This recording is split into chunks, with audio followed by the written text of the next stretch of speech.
আসসালামু আলাইকুম ভিউয়ার্স। আজকে আমরা আপনাদেরকে দেখাবো পোকো X3 প্রো। এর প্রবলেমটি হচ্ছে মাঝে মাঝে লেখা আসে, মাঝে মাঝে ডিসপ্লে হোয়াইট হয়ে যায়, কখনো পাওয়ারটা অন হয় তো কখনো পাওয়ারটা অন হয় না। তো প্রবলেম ওই একটাই ঘুরে ফিরে, এই ফোনগুলো নর্মালি ওভারহিটিংয়ের কারণে প্রসেসরগুলো মাদারবোর্ড থেকে বলগুলো ছেড়ে দেয়। তো প্রসেসরটা জাস্ট রিবলিং করতে হয়, এইটুকুই। তো বিষয়টা হচ্ছে অন্য অন্য ফোনের চাইতে পোকো X3 প্রোর কাজটা কিন্তু বেশ কঠিন। তার কারণ হচ্ছে এটা হচ্ছে ডাবল ডেকার প্রসেসর। তো ডাবল ডেকারের কাজটা আসলে এতটা ইজি না, তবে সময় স্বল্পতার কারণে আমরা পুরো ভিডিওটা করতে পারি নাই, দুঃখিত।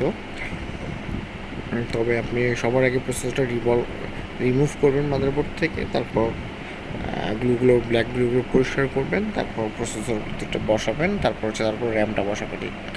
এই বিষয়টা হচ্ছে পোকো X3 প্রসেসরটা খুবই দুর্বল।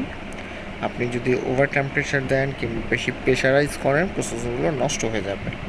তো এই কাজটা খুবই সাবধানে করতে হয় এবং খুব স্কিলফুল হ্যান্ড না হলে এটা ট্রাই না করাটাই বেটার।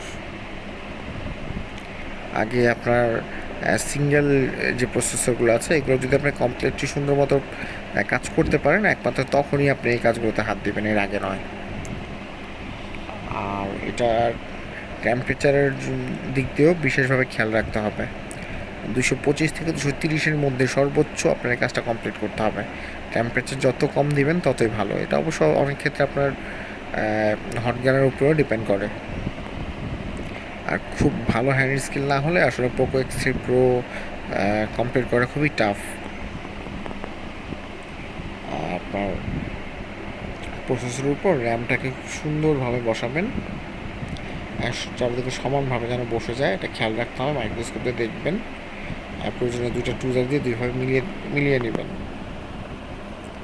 তারপর একটা জিনিস খেয়াল রাখতে হবে, প্রসেসর আপনি যে টেম্পারেচারে বসিয়েছেন তার চাইতে র্যামের টেম্পারেচারটা আরও কম হবে। জিনিসটা আপনাকে খেয়াল রাখতে হবে। র্যামের টেম্পারেচারটা আরও অনেক কম হবে।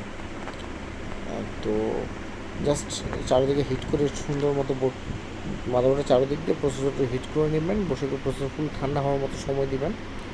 ফুল একটু একটু ফু দেন কিংবা একটু মিনিমাম 2-3 মিনিট একটু ফু দিলে বেটার হয়। একটু সময় নিয়ে বোর্ডটা পুরোপুরি ঠান্ডা হলে বোর্ডটা বসান, মাদারবোর্ড সেটার মধ্যে বসানোর পর র্যামনটা লাগাইতে পারেন। র্যামনটা লাগানোর পর আপনি ফোনটা ট্রাই করে দেখতে পারেন যে অন হচ্ছে কি না।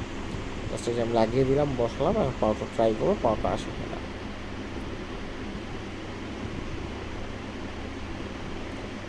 হ্যাঁ, কাজটা হয়ে গেছে, জব ডান। প্রসেসর এবং র্যাম দুটোই লাগানো কমপ্লিট হয়ে গেছে, ফোনটা অন হয়ে গেছে। তো এখন আমরা দেখবো যে টাচটা ঠিক মতো কাজ করে কি না এবং আপনার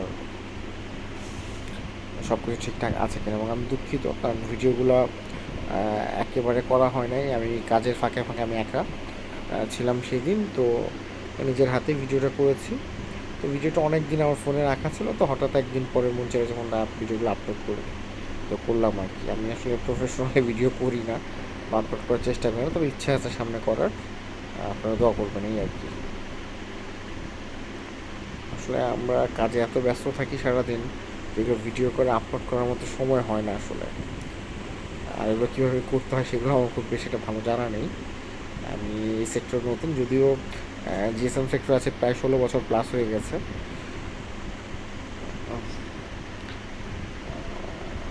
জি, দেখতে পাচ্ছেন টাচটাও কাজ করছে, সব কিছু ঠিক আছে এই মুহূর্তে। তো থ্যাংক ইউ, দেখা হবে নেক্সট ভিডিওতে।